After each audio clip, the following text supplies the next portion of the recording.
Hey, Tania, thank you so much for being here today. We're so grateful that we get to interview you. I would love if you could introduce yourself. Yeah, so my name is Tenia Davis, well, Dr. Tenia Davis. I'm still getting used to that. But I'm an author, a mother, a wife, a dog lover, and everything else. I'm probably like in seven different verticals at one time, but definitely enjoying life. And I'm looking forward to our conversation today. Amazing. I would love if you could tell us what your book's about. Yes, so I actually have two. And they kind of spilled out from my dissertation. My first book is Eight Essential Steps to Inspire Others. It's all about servant leadership.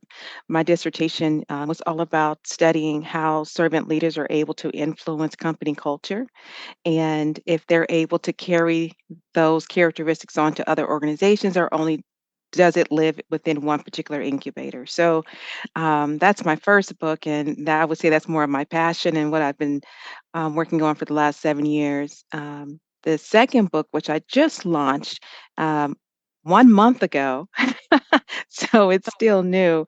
It's all about feedback. And what I did, also taking a lot of insights from my research, is I see leaders struggle with giving feedback, especially around performance reviews or just around employees that might be having challenges. And so I took all that wonderful learning. I tried to simplify it and say, if I'm a first time manager, what are three things I need to know to be successful in providing feedback? And I kind of put it in a short storytelling format. But that book has just launched and it's called The Feedback Blueprint. And it's all about unlocking the power of constructive insights. And so those are my two books that I birthed. Love it. And you touched on this, but what inspired you to write your books?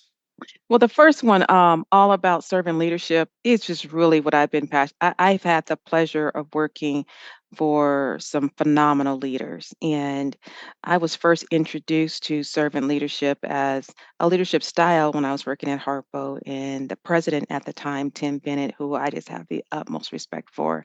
I learned so much about leadership from him, and just how to balance the EQ and IQ out, and um, that's really what sparked the interest in my dissertation as well as the book.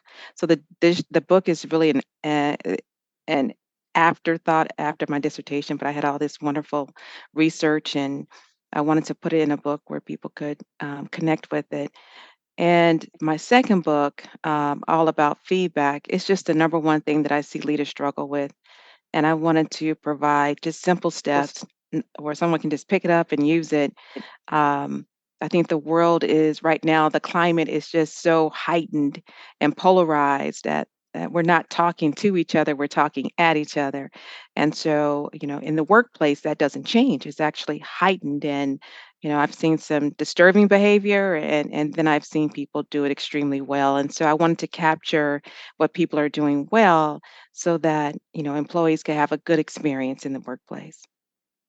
Love that. When you were writing your books, who were you thinking of when it comes to who your books are for? Mm. Yeah, and it's interesting because I went back and forth on that. Should I write for first-time leaders or um, leaders in general, and so what I did, I focused on. I know everyone has a different process. I just focused on the message, and whoever it applies to, it applies to. But I just focused on the message. I wanted to have good content that um, that people can connect to. Because I think leadership today, no matter if you've been a leader for 40 years, 20 years, 15 years, we now have, what, five generations in the workplace, and it's just a different environment to lead employees today. So I think all levels of leadership have the opportunity to learn. so I wanted to keep it open in terms of the audience and focus more on the content. I wanted to produce good content for leaders. So if I had to narrow it down to, well, who are, I would say, leaders is definitely for leaders. However, I think it's also for staff members or aspiring leaders.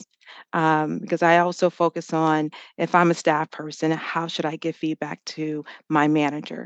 Right. If I'm a leader, how do I hear the feedback? Or how do I give feedback to my team? So, and then servant leadership is just in my heart, my soul, my values. I think it's always good to extend kindness and focus on the team you lead and take accountability around that. Love that. How long have you been writing and what made you really sit down and start? So, gosh, I would say probably for over 7 plus years. I start, stop, and then I think the when I was going through my PhD program, it kind of pushed me because I had all this information. And just when I thought, oh, good, my dissertation is almost, then my chair would say, nah, it's too much information, wrong direction. I'm like, what? It's 100 pages. Um, so, I would say it was kind of a start and stop process for me. And it wasn't until I actually defended my dissertation and I said, okay, I really want to put something good out in the universe. And that's when I kind of got serious about it. So the actual process itself, I would say from beginning to end, about 7 years. The second book came a little bit easier. Again, I had a lot of the content and research, um, and that one took a little over 18 months, just pulling it all together. Love that. What is your schedule like when you are writing a book? Well, I'm an empty nester now, so I like to highlight that. I know my daughter will probably say, "No, you're not. I still call you and come home." It's different. I won't say it's like the same each time. I do like to have a little quiet space. I do have a little, a particular chair. I know it's so odd, to get comfortable sitting right. I don't like to be interrupted. Um, and I just focus on like one concept at a time because, I get I get flooded fast and I'm trying to say a lot. And my publisher probably says, "Oh, Tania, no, that's just I'm not sure where you're going with this one." So I try to write in spurts so I can get feedback along the way. Um, because I try to put all of it into one bucket and sometimes the message has the potential of being diluted. So my process is like a creative person. It kind of has its own space, and um, I like to be in a zone to really focus and just focus on one concept at a time. Yeah. Love that. Speaking of focus, what do you need in your writing space to help you stay focused? I would say I'm not considered a creative, but I do like the creative zone. I do like writing by water. I love, I can just sit on a boat and write. Now that is very calming to me. Um, I like listening to chill music, jazz, or I love music in general. Um, Believe it or not, that kinda just helps, calm things down. I have a favorite blankie, that kinda sits across my legs and, a favorite, spot on the sofa. So, I do have, like, a little space that, I kinda consider my writing area. Um, but where I'm most comfortable is I can sit on a picnic bench outside and just write. That is relaxing to me. Love that. What is your favorite writing snack and drink? Oh, now that's good.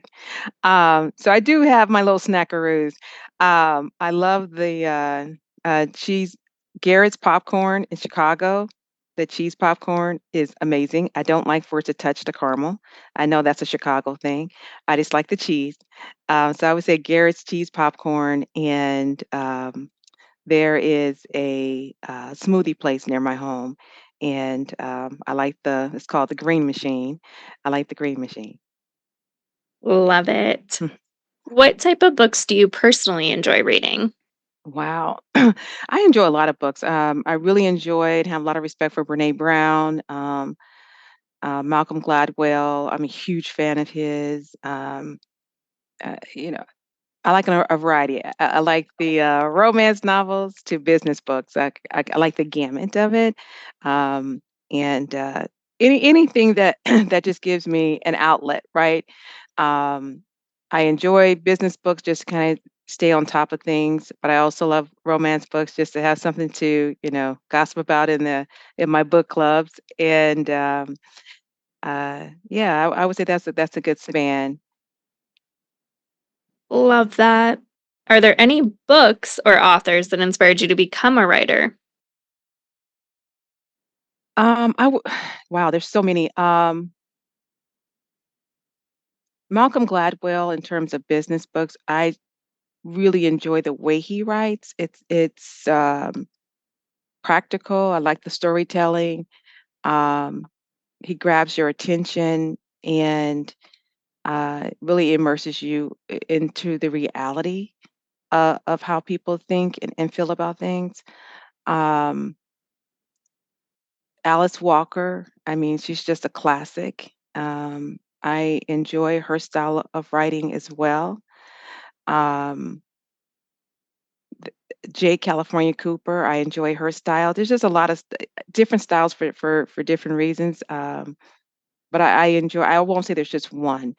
But I try to collectively take the storytelling style as well as having the academic spurts into my writing, as well as the historical aspect. So I love history.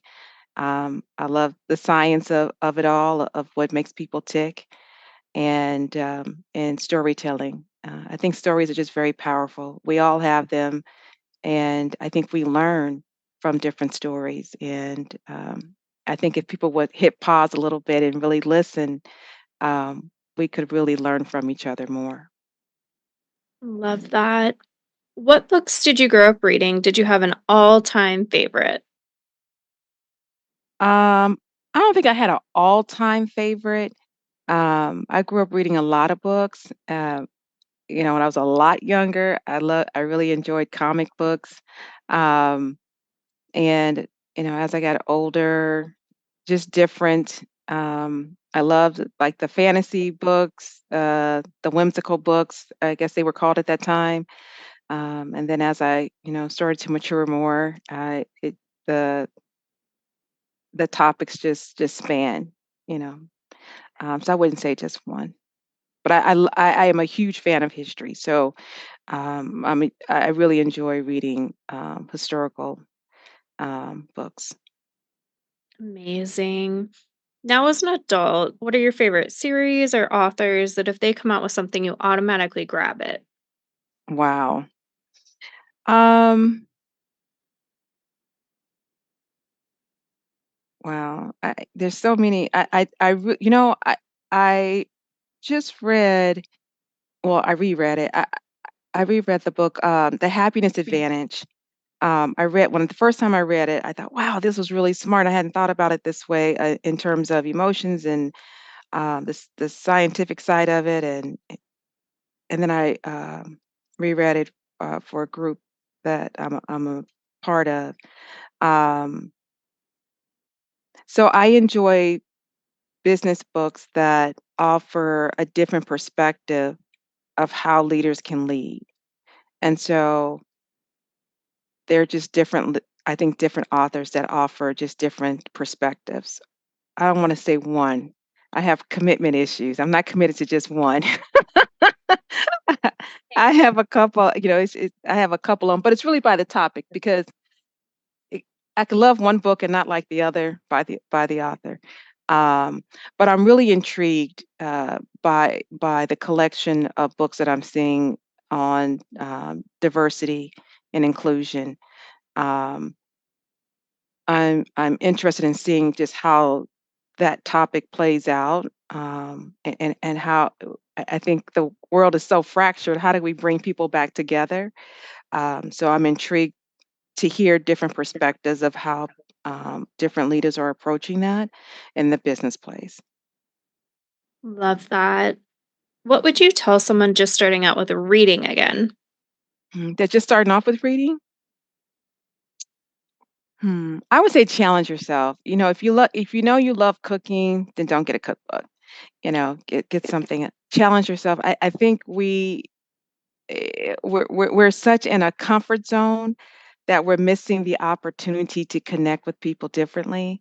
So I would say, step outside of your comfort zone. If you like cooking, maybe, pick up a book that's about travel or, something maybe that you hadn't thought about. Um, I I think, and I'm so happy to see this movement of moving back to a physical book. That is so exciting to see. I love the physical. I like to turn the page and feel the pages and dog ear. And like, oh, this was a good part in the book. Um, so I'm happy to see the movement back to that.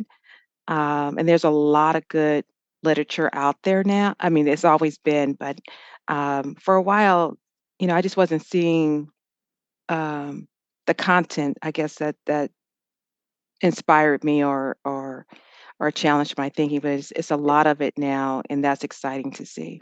So I would say step out of your comfort zone and learn something different and new. Love that. On the other side of that, what would you tell someone just starting to write their own book? hmm So I know all of us authors have just different. Um, I will say what someone shared with me when they first said it. I said, "Okay, that's insane.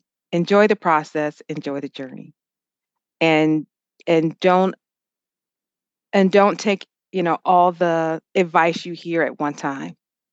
Because it's easy, when I was originally starting, I had all these notes of how other people, kind of had their way of doing it, and I had to kind of find my right rhythm. So find your right rhythm, um, but really take the time to understand, what are you most passionate about, because it'll come across in your writing.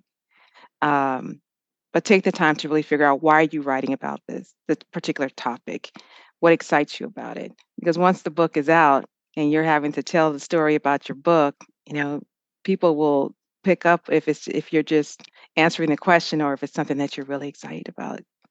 So I would say, you know, talk about something you're passionate about and that you think someone else could learn from.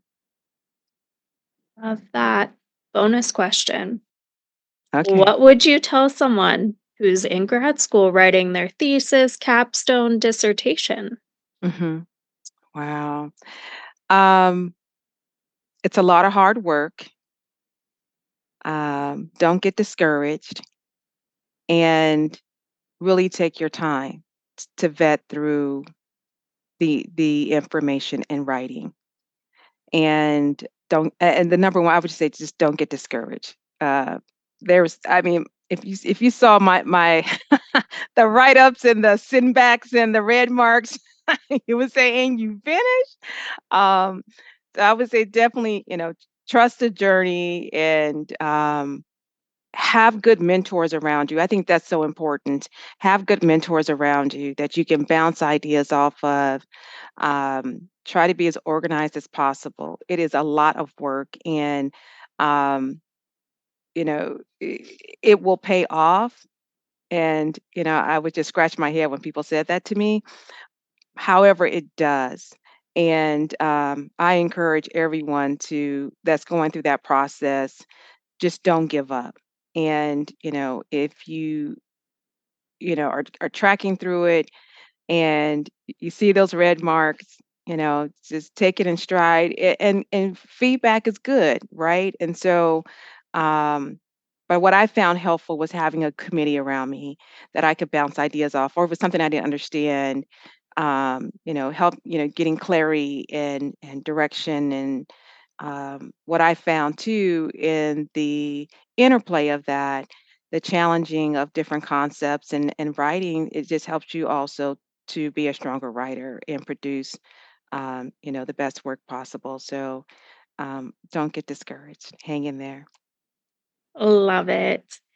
What's one thing that people are generally surprised to find out about you? I have a sense of humor. So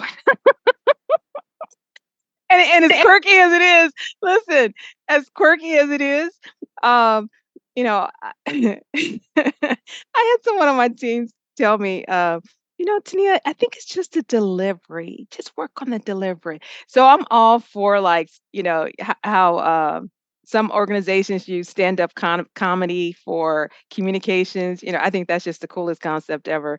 Um, so I would say definitely having a sense of humor. Sometimes, I can take myself a little too serious, so, Love it. yeah. Is there anything you would like to say or add? The journey of writing, I think it's just a personal one, no matter what you're writing about. And just getting your story out. I think there's just something so empowering about that. I didn't know where I would go in the book, and I didn't have like an end game. Some people do. I didn't have a lot of structure. Um, and that was freeing as well because I'm such a structured person. And so following the process, your own process, I think it's really important. And, I encourage everyone. I mean, I think the world needs to hear stories. And I think, the news has everybody polarized. And, I'm interested in hearing how, we can show up better and improve the world we live in. At least I wanna see that for my kids. And I think you have that pen and that paper, you have an opportunity to do that. Love that so much. The most important question. Where's the Okay. best place for readers to find your books? I know some readers love signed copies. Is that an option? And the best place to connect with you? Oh, absolutely. So, my books are on Amazon, and, and I always like to say I'm taking a brave stand here. If you enjoy the book, please leave a review. Um, the books are on Amazon. I also have an Instagram. I try to put some of the messages from the books on my Instagram, and I do have a website. So my Instagram is the leadership wise. So that's Leadership Wise W. So it's TheLeadershipWise. So Leadership Wise is the Instagram, and theleadershipwise.com is the website. So I made it really complex. So the name is both. So the Leadership Wise for the Instagram and theleadershipwise.com. And the books are on Amazon. So I hope you enjoy them. And I do post, I think a leaders something positive daily on Instagram, and as well as advice for leaders and our new managers. So feel free to provide feedback. I love feedback. Or if you need more information or content, I always share that as well. Amazing. Well, thank you so much for being here today. We're so Thank grateful that we you. got to interview you. I'll be sure to drop those links in the show notes. That way, everyone can find you. And again, thank you so, so much. Thank you.